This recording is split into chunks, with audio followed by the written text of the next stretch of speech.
Senate session from earlier today to return live to the Senate here on C-SPAN 2. 76,294 people have already submitted completed applications under the new health care law.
And while we wait for senators to come to the floor here, we'll go to Senator Mary Landrieu, who is currently speaking. Not to gut the Affordable Care Act, but to fix it.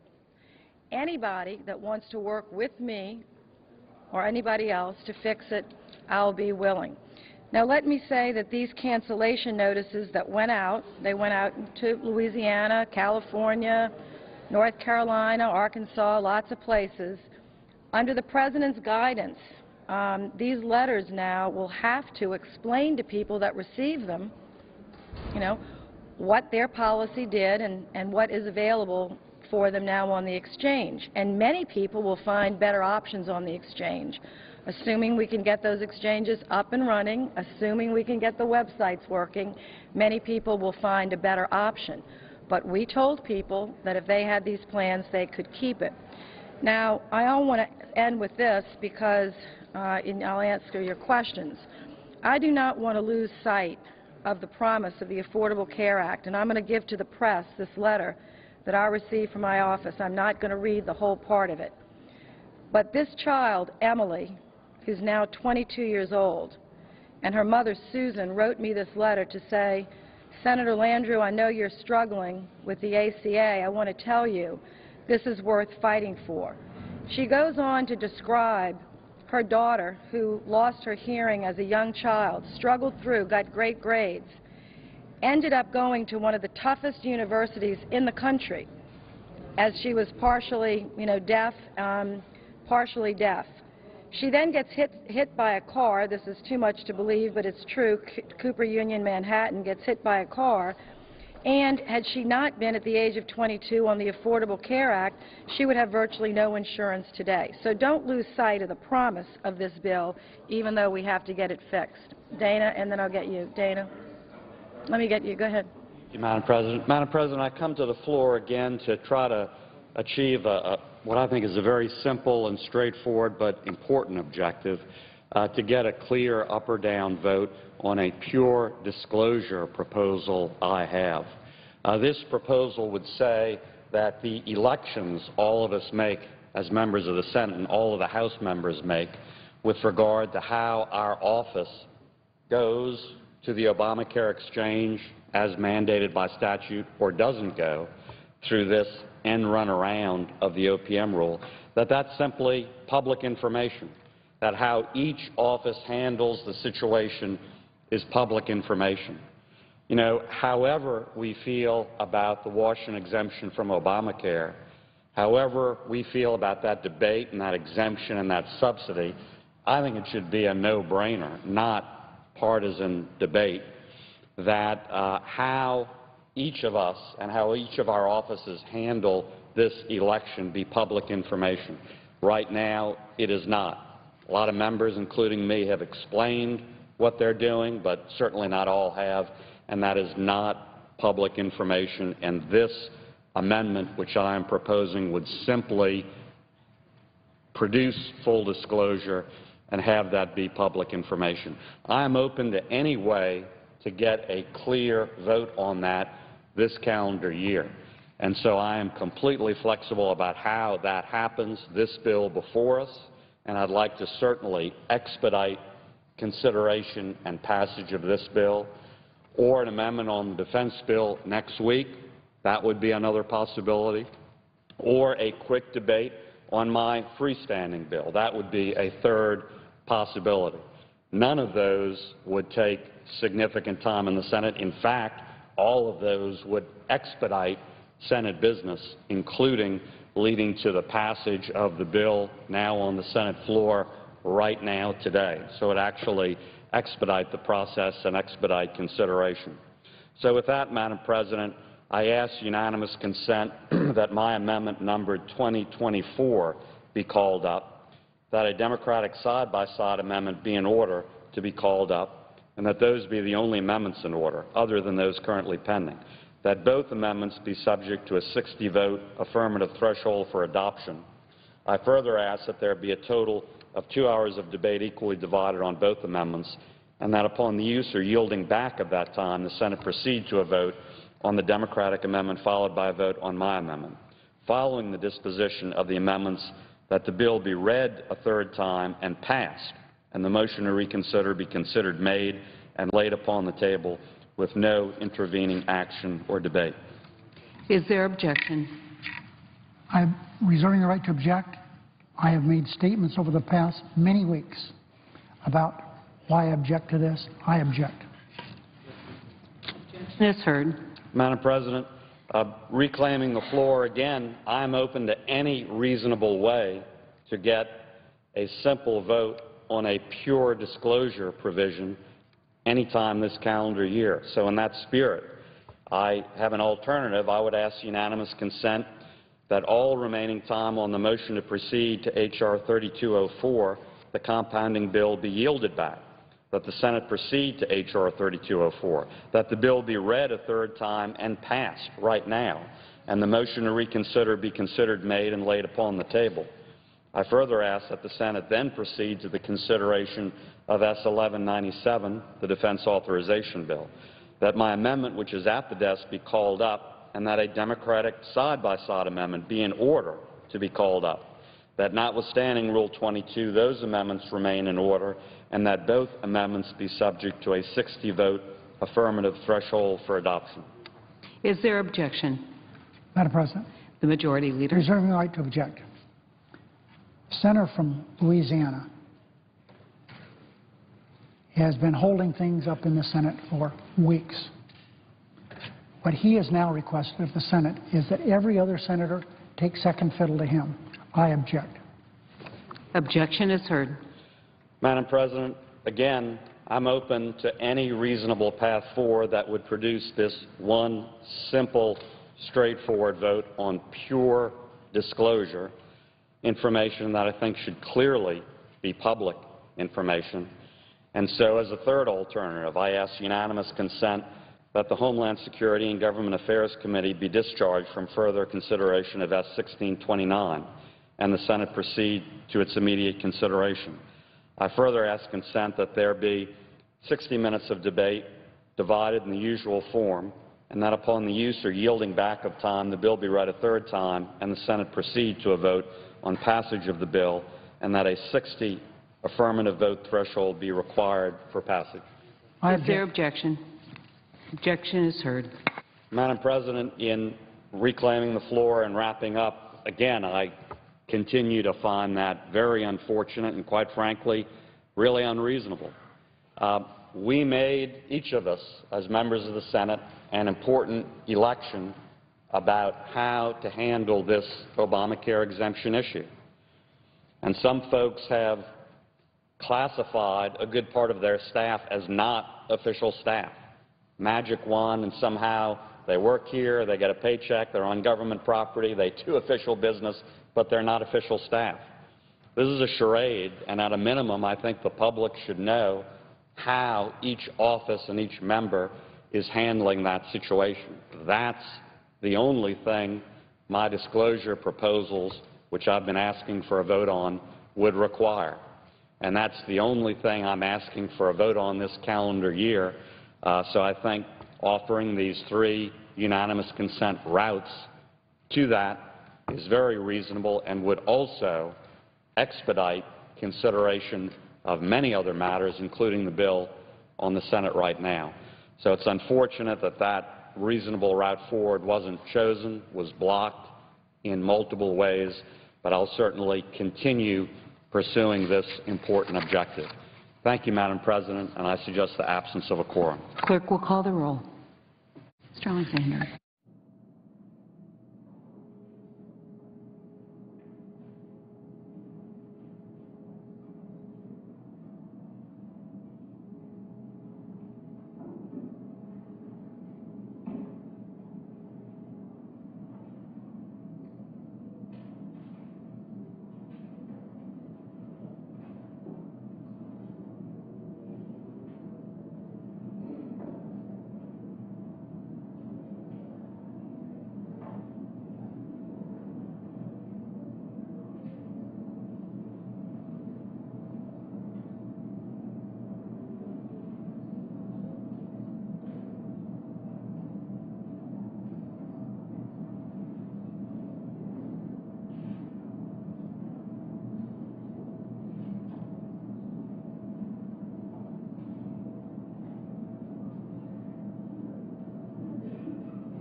Senate, in a quorum call while we wait for senators to come to the floor, will show you House Speaker Boehner from his briefing earlier today. This is about 10 minutes.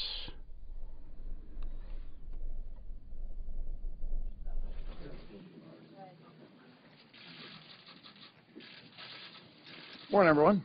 Morning. You know, Republicans continue to stay focused on doing our work on behalf of the American people. There are issues that can be resolved before the end of the year, including reforms to our farm programs, bill to reauthorize important water projects around the country, and hopefully a budget agreement so that we can stop lurching from one crisis to another. We've got a chance to find common ground, and I'm hopeful that we can make progress on all of these issues.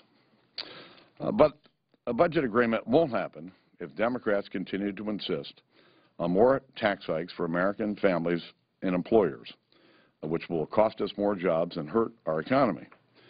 Chairman Ryan, Senator McConnell, myself have all been clear. The President got his tax hike in January. And so, to borrow the President's own rhetoric, we're not going to ask the American people to pay ransom of higher taxes to enact common sense policies that even the President has pushed for. When it comes to Obamacare, it's clear that the American people simply can't trust this White House. The White House said Americans could trust them when they submitted their personal information, that the website was tested and was secure. Well, that hasn't happened. The website security tests weren't finished before the launch, and their personal information has, in fact, been compromised. President Obama promised the American people that their premiums would not go up. Instead, millions of Americans are seeing premiums go up and go up sharply. The President repeatedly promised, if you like your health care plan, you can keep your health care plan, period. Well, now we know that that's not true. And the President and his team were well aware that they were misleading the country when they made this promise. So tomorrow, the President or the House is going to act on Mr. Upton's bill, the Keep Your Health Care Plan Act. The White House says it's looking for some administrative fix. Of course, no one can identify anything the President could do administratively to keep his pledge that would be both legal and effective. Promise after promise from this administration has turned out to be not true. So when it comes to this health care law, the White House doesn't have much credibility. And let's be clear, the only way to fully protect the American people is to scrap this law once and for all. There is no way to fix this. And while the two parties may disagree on that point, it shouldn't stop reasonable Democrats from working with us to keep the President's promise and give the American people the opportunity to keep the plan they have and the plan they like. Mr. Speaker, why do you think that there's not an administrative way to change this law? I'm highly skeptical that they can do this administratively. I just don't see within the law their ability to do that. That's why the House is going to move tomorrow.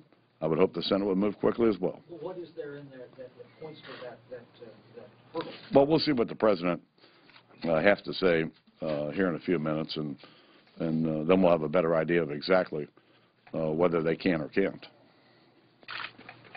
Mr. Speaker, you're scheduled to meet with Chairman Camp today, and the speculation is that you're going to ask him not to move forward on tax reform this year. Is that going to be your message to him? No. Listen, we have these periodic meetings with the chairman about the issue of tax reform. We believe that tax reform would be good for our economy, would help produce more jobs, and, frankly, higher wages. And so this is an informational meeting, kind of see where they are. And I don't know what the outcome of the meeting is going to be, but that's not the purpose of the meeting. You, with all that gray hair on your face. I know. But the more than 100,000 people have now gotten health insurance through Obamacare exchanges, and many tens of thousands have taken advantage of the Medicaid expansion. How can you now get rid of the law if this many people have actually gotten their health insurance through it? Well, how about the millions of Americans who've lost their health insurance and the millions more who are going to lose their health insurance over the next year as these small business plan years come up and all of a sudden those policies are no longer available. You can't fix this government-run health care plan called Obamacare. This is going to destroy the best health care delivery system in the world. You know, if you go back 4 or 5 months ago, the Congressional Budget Office said, even after this law is in effect for 10 years from now, there will still be 30 million Americans uninsured. That is not the promise that was made to the American people. It's just not fixable. Mr. Speaker, one of the big criticisms from Democrats of your majority is that you don't seem to do anything. As the year comes to an end in just 2 weeks, what would you say the Republicans have to show for their majority this year? Listen, I think we've been trying to stay focused on the economy, trying to do those things that would help create a better economy. And whether it's stopping needless and burdensome regulations that are killing jobs in America, or whether it's trying to fix a tax code that's so complicated that most Americans can never figure it out on their own, whether it's dealing with the Farm Bill, whether it's dealing with water projects, there's a lot that can be done. Listen, we have a very divided country, and we have a very divided government. And I'm not going to sit here and underestimate the difficulty in finding the common ground, because there's not as much common ground here as there used to be. But our job is to find that common ground, and I intend to do it. Mr. Speaker, there's between $20 and $30 billion in budget savings in the Farm Bill, depending upon which version gets ultimately written. Do you favor using that savings toward deficit reduction in the budget agreement, or should it be kept separate? I think it's a separate issue, and I've made that very clear to Chairman Ryan. Mr. Speaker, last week in the Senate, 10 Republicans joined the Democratic caucus in approving the Employment Non-Discrimination Act. Opponents of the bill say there are sufficient votes in this chamber to pass it on the floor. Despite your misgivings of the bill, will Republican leadership allow a vote on that bill so members can have their say? Listen, I am opposed to discrimination of any kind in the workplace and any place else. But I think this legislation that I've dealt with as chairman of the Education and Workforce Committee long before I was back in the leadership is unnecessary and would provide a basis for frivolous lawsuits. People are already protected in the workplace. So I'm opposed to continuing this. Listen, I understand people have different opinions on this issue, and I respect those opinions. But as someone who's worked in this employment law area for all of my years in the State House and all of my years here, I see no basis or no need for this. The NDAA, you didn't mention that, things that can get done. Oh, yeah, we got to. Well, there's a whole laundry list of issues that can yet be finished, and I'm hopeful they will be. The NSA will become an issue again if that makes it back here. If there's a conference report, I mean, there's been a lot more revelations about. I don't know that in the National Defense Authorization Bill that issue ought to be dealt with. It ought to be dealt with on its own. This is it's an important issue. What the NSA does protects the American people, protects, frankly, our allies around the world. Yes, I think there are changes that need to be made, but they need to be made in a very thoughtful way. Very. Mr. Speaker, the Obama administration is encouraging Congress to hold off on sanctions on Iran. You guys already passed extended sanctions on Iran. Do you think that there's any virtue in holding off on those sanctions while negotiations are going on between countries in that country? So we've been down this road with Iran many times. And until the Iranians are willing to stop all development of their nuclear program, there's no reason for us to lift these sanctions. The House has already acted on further sanctions, or as I would describe them, further tools for the administration's toolbox. It's over in the Senate. I'll leave that decision to the Senate. Speaker Boehner, you talked about earlier that Obamacare can't be fixed, and you're having this vote tomorrow to deal with this one issue. Will the House vote on a bill to replace Obamacare this year? Well, this year is quickly coming to a close. I think it's too early to make that prediction. Pure and simple. Are you working on a replacement proposal?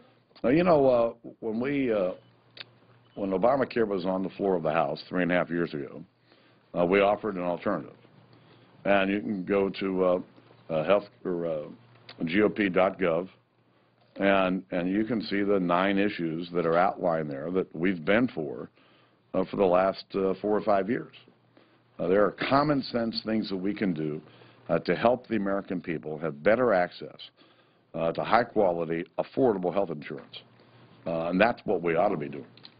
Just one immigration.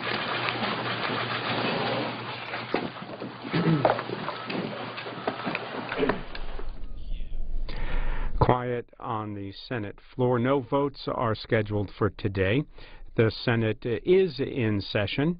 Morning business until 5 o'clock with senators not present on the floor, a quorum call. And while we wait for senators to come to the floor, we will show you now Minority Leader Nancy Pelosi's briefing from earlier today.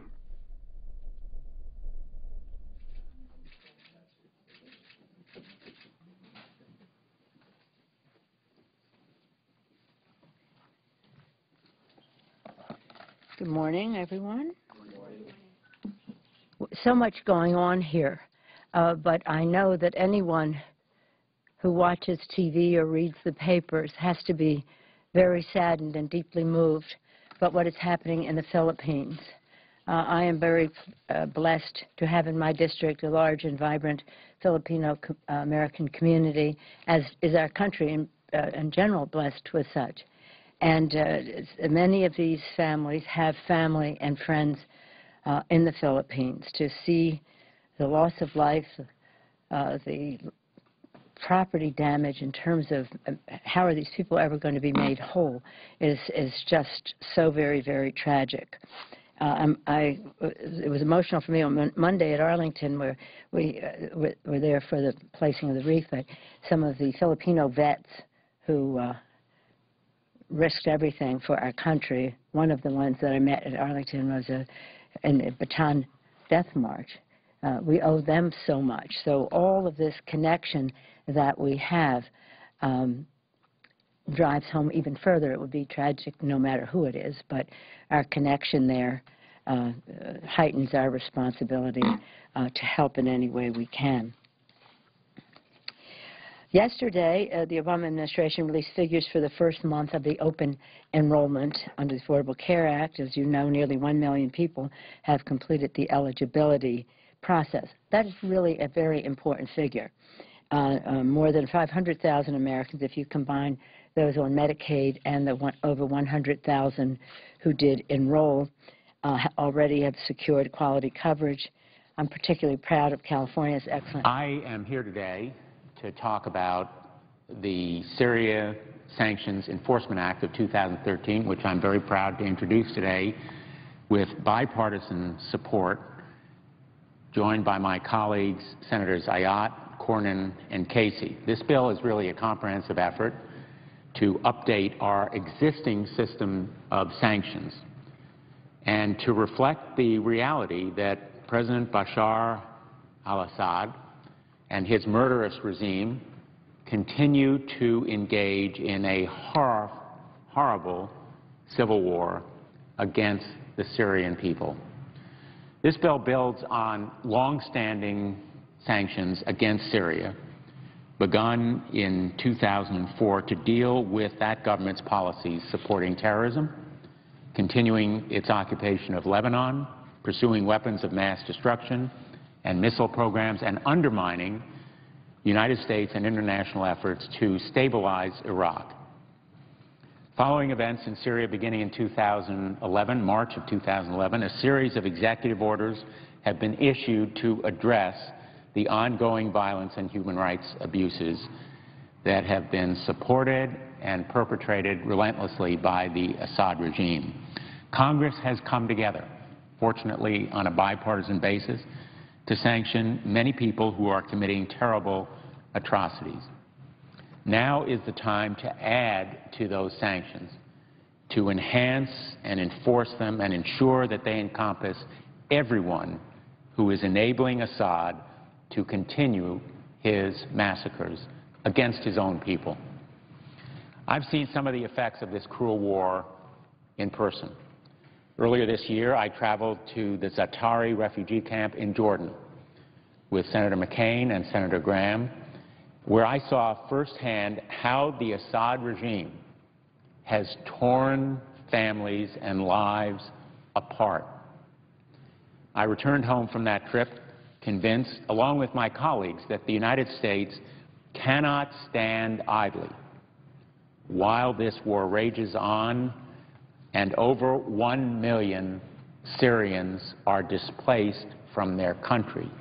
A substantial part, the estimates are 30% of its entire population. I remain convinced that the United States should take action, not only with sanctions, but with more effective humanitarian relief. Sanctions are an effective way to cut off Assad's financing and therefore his source of power. Humanitarian relief is necessary to aid the Syrian people who have become refugees in such enormous numbers, even as we pursue those sanctions. Thankfully, most of the world has come together to denounce and isolate Assad for his horrible abuses. Appallingly, a few, most notably Russian banks, finance Assad and enable his continued atrocity. In September, Senators Ayat, Cornyn, Shaheen, and I urged the Treasury Department to sanction those Russian banks that are perpetrating war in Syria. They are enabling that war, as well as the atrocities that it has spawned. And there is significant evidence that some Russian banks, including VTB, VEB, Gazprom Bank, have given financial cover to Assad and may still be hiding his assets. This bill, the Syria Sanctions Enforcement Act, would ensure that those actors do not go unpunished. It would sanction financial institutions doing business with Assad and his senior officials, and it would also provide for a full accounting of all Assad's assets. If Assad is hiding money in Russian banks or elsewhere, we need to know where that money is, because it rightly belongs to the people of Syria, not to its murderous dictator. But our actions against Assad must be wider in scope than simply the financial sector. And therefore, the Syria Sanctions Enforcement Act looks at all the perpetrators of horrific violence who empower Assad, and it creates sanctions against them. This bill codifies existing executive orders that sanction senior Syrian officials and people who sell or invest in the Syrian government. It sanctions anyone who helps the Assad government develop weapons of mass destruction or provides them with conventional weapons. They are responsible for the majority of killings in Syria. They are complicit, knowingly, purposefully. They are not merely the enablers. They are the providers of those assets used by Assad against his own people. And we've seen how unscrupulous arms dealers continue to provide arms to the Assad regime that enable his killing. Just yesterday, I was pleased to announce that the Defense Department will stop doing business with Russo-Boron Export, the arms dealer that is selling weapons to Assad. Think of it. The United States government was financing, with U.S. taxpayer money, purchases of arms for the Afghan government, helicopters, to go to the Afghans, with the knowledge that that same Russian export agency was selling weapons to Assad.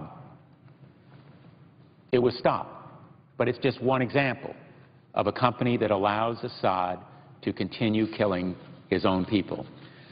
This bill also requires the President to submit a list of people responsible for human rights abuses committed against the people of Syria. The President must submit a list of those culpable individuals who should be held accountable for human rights abuses committed by Assad against his own people, and it will sanction anyone who has provided goods, services, or support to enable human rights abuses. As you can see, this bill would do quite a few things, but there are a number of important things it will not do. It will not prevent the United States from supporting the moderates who are fighting against the Assad regime, and it would not jeopardize our ongoing efforts to destroy Syria's chemical weapons stockpile. Rather, it creates a strategic framework to ensure that the prolonged dismantling of chemical weapons does not serve as a cover for the international community to ignore the brutal reality of these slaughters throughout Syria. It is carefully crafted to ensure that the sanctions do not target the people of Syria themselves who are just trying to survive during a difficult time. And that's where humanitarian relief from this country is of such paramount importance. Over the past few months, there has been a lot of debate over what the United States should or should not do in Syria. In these past months, the debate has focused on military force, and many have been hesitant to use such military force in Syria. But that does not mean that the United States can or should stand idle on the sidelines as hundreds of thousands of people are dying and the war threatens to create a wider conflict in the Middle East. I think we can all agree on both sides of the aisle that we should be strengthening sanctions against the human rights abusers and supporters of Assad and his military that is tirelessly, relentlessly, purposefully murdering his own people. This bill is a bipartisan attempt to move forward around the common concern of helping the Syrian people. In the coming days, I look forward to a debate on this bill and the way forward in Syria as we consider Iran's nuclear program and other important effects. There will be a meeting in Geneva upcoming. I view this bill as a means of strengthening our government's hand as we seek peace in Syria and seek to strengthen those forces in Syria that seek to protect their own people. And I look forward to working with my colleagues on this important effort to ensure that the United States continues to stand up and speak out strongly on the side of the people of Syria against a regime that is striving solely and single-mindedly to keep itself in power at all costs. In fact, whatever the costs in the slaughter and displacement of its own people. Thank you, Madam President. I yield the floor. I suggest the absence of a quorum. The clerk will call the roll. Mr. Alexander.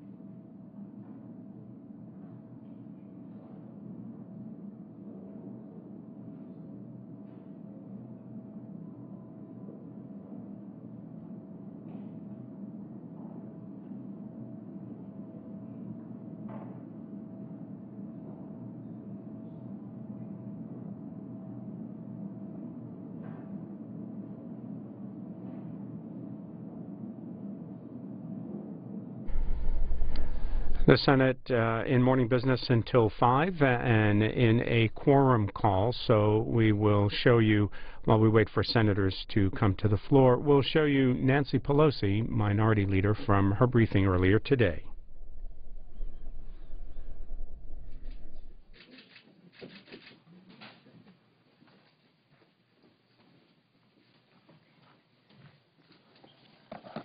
Good morning, everyone.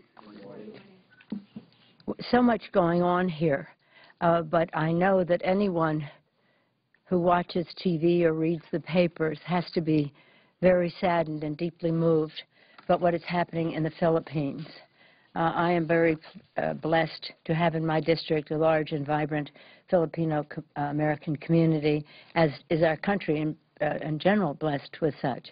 And many of these families have family and friends in the Philippines. To see the loss of life, the property damage in terms of how are these people ever going to be made whole is just so very, very tragic.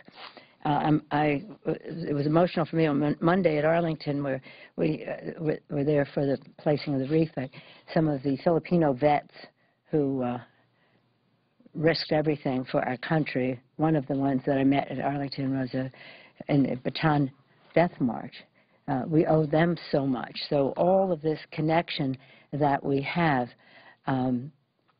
drives home even further. It would be tragic no matter who it is, but our connection there heightens our responsibility to help in any way we can. Yesterday, the Obama administration released figures for the first month of the open enrollment under the Affordable Care Act. As you know, nearly 1 million people have completed the eligibility process. That is really a very important figure. More than 500,000 Americans, if you combine those on Medicaid and the over 100,000 who did enroll, already have secured quality coverage. I'm particularly proud of California's excellent numbers from our state marketplace in California. These figures were lower than what we had hoped, of course, but a product of the fact that the website is not fully up and running.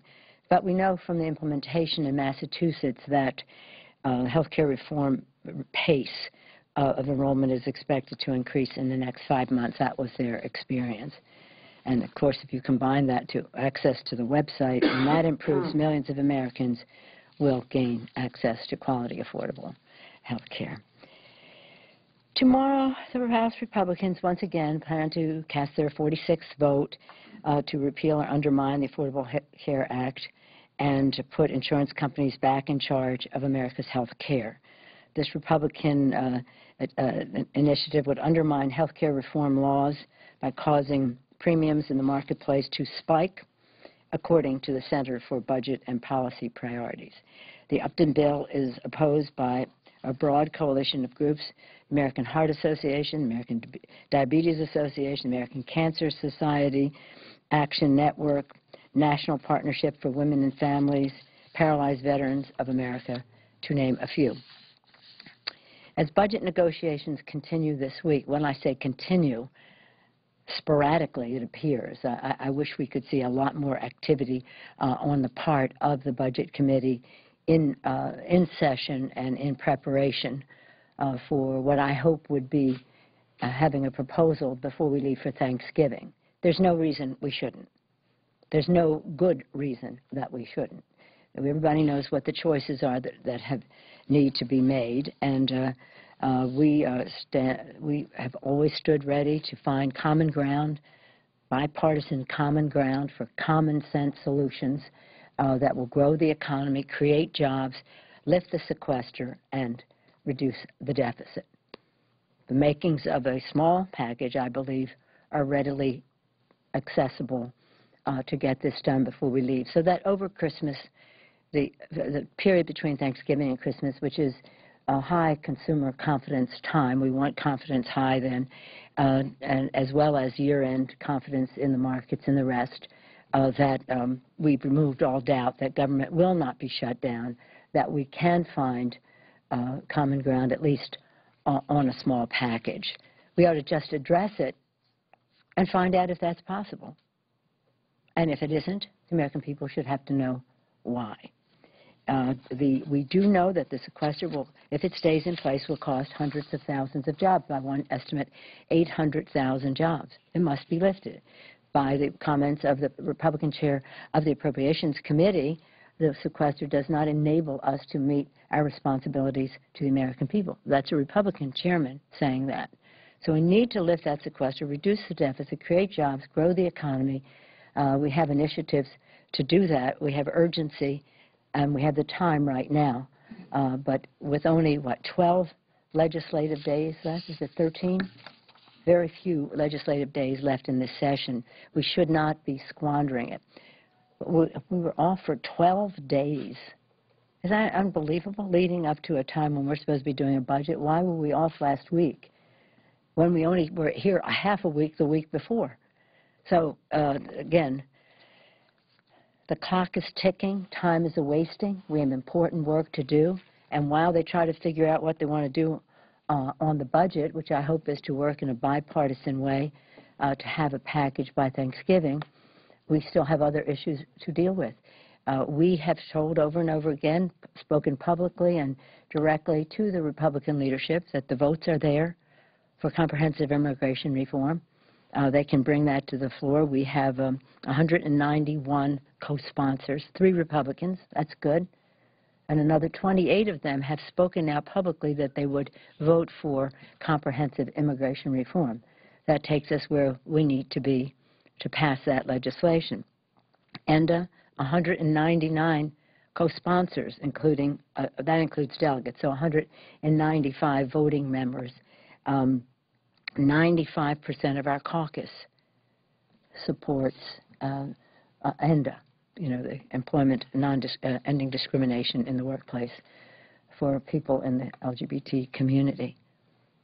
This is a huge number of co-sponsors for an immigration bill and for ENDA. Why can't we just take a vote? Let's just have a vote. We know that there are a large number of Republicans who would vote. Again, 95% of the House Democrats, probably more, but at least 95% of House Democrats support ENDA. The background checks. Yesterday, perhaps some of you were there when we observed the 20th anniversary of the signing of the Brady Act, the Brady legislation, the Brady bill, but it became the law. And 20 years ago, we were there with then and now with Sarah Brady saying we've got to finish the job. We've got to finish the job. 90% of the American people support background checks. And yet, and in the House we have 185 co-sponsors on our bill. I think we might get one more today. 185, 3 are Republicans. But nonetheless, a large number of them said, if it comes to the floor, I will vote for it. So we respect that. When it comes to the floor, then they'll have the courage to vote for it. So ENDA, background checks, and comprehensive immigration reform, it's right there. It's right there. And again, it requires it to be bipartisan because we don't have the majority. But we say to the Speaker, bring up immigration any way you want, singly, jointly, separately. Senator from Florida.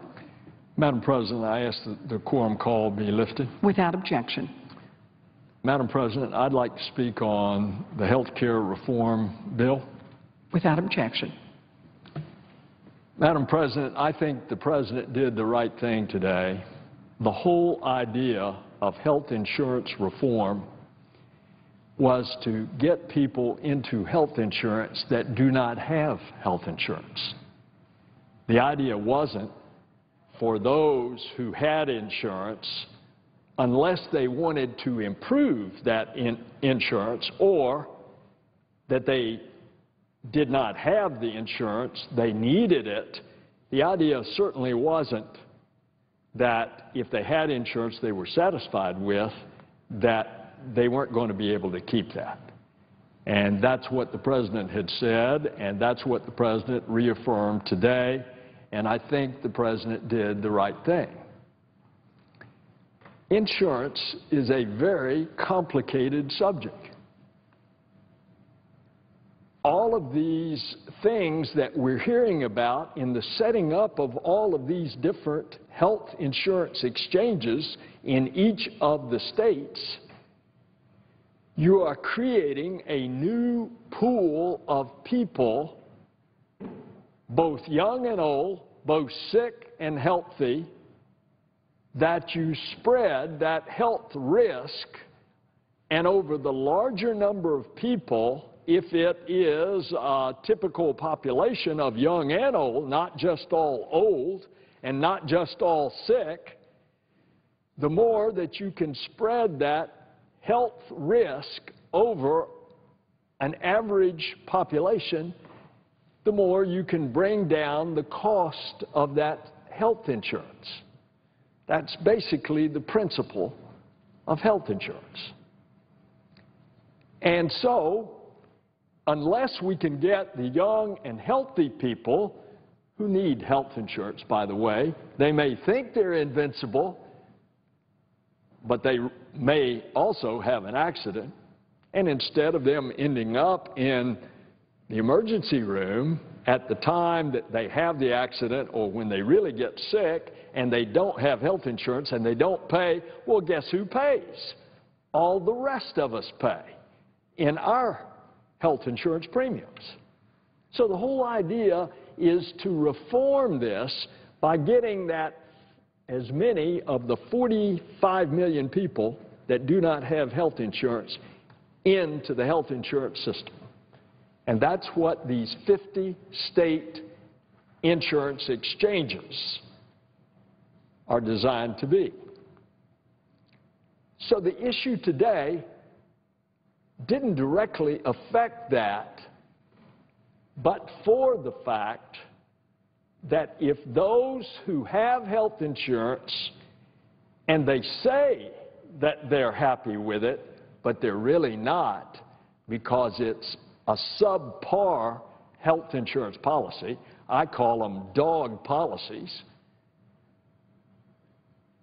If they realize they've got a dog policy and then they see what they can really get in the exchange in a comprehensive policy that'll cover maternity and all the other things on top of the guarantees that an insurance company can't cancel them, and on top of the guarantees that if they had a pre-existing condition, that their insurance is not only not going to be canceled, but that they will in fact be able to get insurance. Well, what I've just described, guess what it is? It's the Affordable Care Act. It's the ability to have health insurance when in fact a big part of our population, 45 million people in this country, have not been able to have it. So the narrow little issue today addressed by the President was that some people have health insurance, they like it. They ought to be able to keep it. But some people that have health insurance, they don't realize how much better they could have with much more comprehensive coverage. And once they see the difference, then those folks who the President said today they can keep those subpar policies, once they see the difference, they're going to want to go into the health insurance exchange. That's what this is all about. Now, unfortunately, this thing has gotten all balled up in politics. It's a complicated subject. Most of us don't even want to think about it. We want to leave it to our insurance agent, someone that is skilled. But now, as we are making our own individual choices, which we are able to do by going on a website and designing a policy for ourselves, then we are empowering ourselves to have the health care coverage that we want. In the meantime, a lot of turmoil, a lot of strife, a lot of politics. Give it some time. And this is a former insurance commissioner talking. And I know most of the tricks that the insurance companies will pull. But give it some time. Down the road, with the insurance companies, as I have seen, as I have talked to the CEOs, they want to cooperate because they realize this is good for their business as well. Because now they'll be able to offer so many more policies to people who in fact do need that health coverage. Give it a little time. It's going to work. There'll be a few twists and turns. We're not going to get rid of the politics because it's the nature of the beast these days. But give it a little time, and it'll all work out. Madam President, I yield the floor.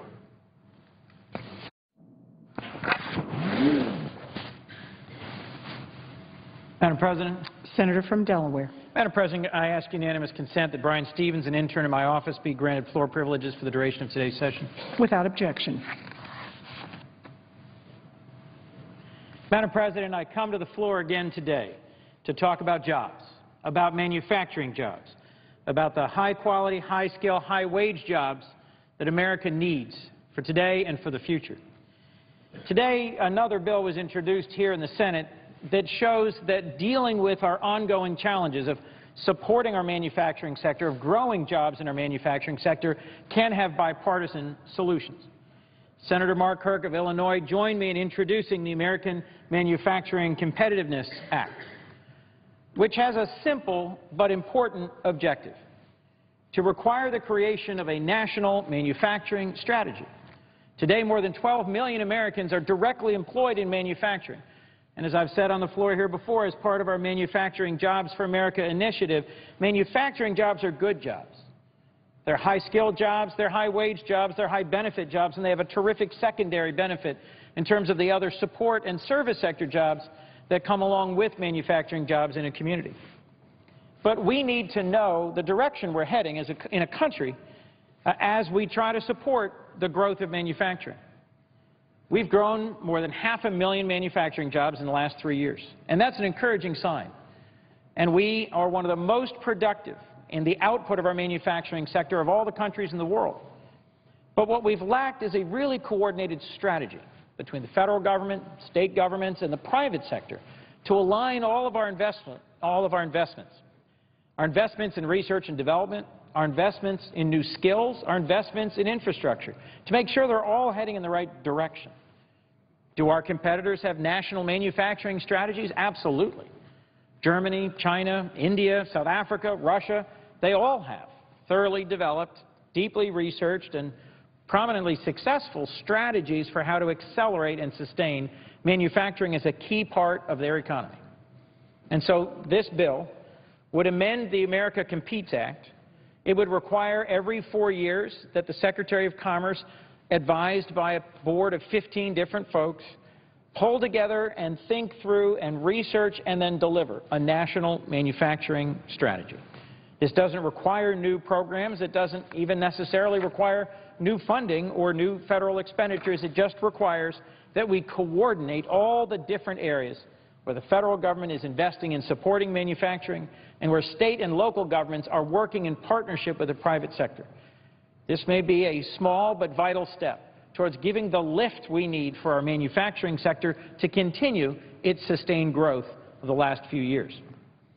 Why is a manufacturing strategy essential? Well, because we've got a couple of areas where, frankly, we're falling short: in infrastructure, in access to capital, and in skills. And having a highly skilled manufacturing workforce is one of the things we need to do if we're going to win the fight to regain our international prominence as the leading global manufacturing country. The Manufacturing Institute and Deloitte, a global consulting firm, have both independently concluded that there are something like 600,000 manufacturing jobs in America today that are unfilled because of a lack of workforce with the relevant skills. And the Society of Manufacturing Engineers estimates that number could increase to 3 million by 2015. So a focus through a national strategy and through some facilitating investments and legislation by this body and the House and by enactment by the President and then investments across the board, could deal with these important skill gaps. Why are there skill gaps in manufacturing? You know, many Americans have a misconception about what manufacturing is like today. They have a picture in their head of manufacturing from 10 or 20 or 30 years ago, when it required simple labor, when it required repeat routine tasks, simply putting on a bolt or fixing a particular piece onto a vehicle, where there wasn't any teamwork and there wasn't any continuous improvement required and there wasn't analytical skills required. But that was the manufacturing line of the past, not of today, and certainly not of the future. In fact, the skills required to be successful in modern advanced manufacturing are quite different than what they were 10 or 20 or 30 years ago. Today, you have to work as a team. You have to be able to troubleshoot and to problem solve. There are fewer people working on manufacturing lines, but they are higher in productivity because the analytical skills they're bringing to the job are greater than they've ever been before. That's also why manufacturing can be a more satisfying career, a more rewarding place to work than it was in the past, because it engages the whole human being, it engages the whole worker, it allows them to have ownership of the quality of the finished product. One of the lessons that American automobile manufacturing learned in the 70s and 80s and 90s as it faced the threat of higher quality auto manufacturing elsewhere in the world is to retool not just the manufacturing line, but to empower the individual worker to be engaged in quality control. And those of us who worked in the manufacturing industry here in the Senate, I think, know what it meant to have gone through a process where we had to certify, we had to go through a searching, auditing process to be able to demonstrate if you were a component supplier or if you were part of a supply chain that you were meeting world-class standards. In fact, the ISO 9000 system, the International Organization for Standardization, and its 9000 series audits, which swept through the country over 20 years and ended up resulting in a higher quality of manufacturing, was just the first of a number of steps towards requiring those who were working in manufacturing facilities to have a higher level of skills. One of the ways in which we have an ongoing challenge is that manufacturers, medium and small manufacturers with whom I've visited up and down the state of Delaware, don't know the level of skills and the quality of skills of young people they're looking to hire, who've just finished high school or who might have taken a certificate course with a community college. We don't have a transportable, translatable certificate for basic manufacturing skills. One of the innovations that the IT industry came up with was a whole series of skills certifications that allows you to know that when you're hiring a young person to do office support for IT, or when you're hiring someone to be a network administrator, whether or not they really have the practical skills they need to do that job and do it well. Because you can't guess that by where they went to high school or what courses they took at a college. We don't have a similar sort of reliable, transportable, translatable manufacturing skill certification process, and that might be a part of this national manufacturing strategy. We've certainly heard from manufacturers, large and small, not just in Delaware but around the country, about what they need, what would put a floor beneath their growth and allow them to be globally competitive. One would be a stronger, skilled workforce. Two would be more access to capital. And third would be more and better access on a fair basis to the global market and global economy. Well, we've had a great first couple of weeks with the Manufacturing Jobs for America initiative. More than 25 senators have contributed more than 40 bills. Many of these are broad or bold or bipartisan bills which contain the ideas that I think can sustain and grow manufacturing here in the United States and going forward. It's a growing menu of bills, bills that are bipartisan and that I believe not only need but deserve a vote here on the floor later in this Congress. I am grateful to Senator Kirk for partnering with me in introducing this bill today, the American Manufacturing Competitiveness Act, and I am hopeful that it will pick up more bipartisan sponsors in the days and weeks ahead, and that working in partnership with the Manufacturing Caucus, ably led by Senator Stabenow and Senator Graham, that we will begin to hammer out the bipartisan bills that will deserve a vote on this floor and that will ultimately reach enactment through the Congress and by signature of our President. With that, we might well be able to deliver on what we hear most often from our constituents: help us to grow high-quality jobs in this country. With that, Madam President, I yield the floor and suggest the absence of a quorum. The clerk will call the roll. Mr. Alexander.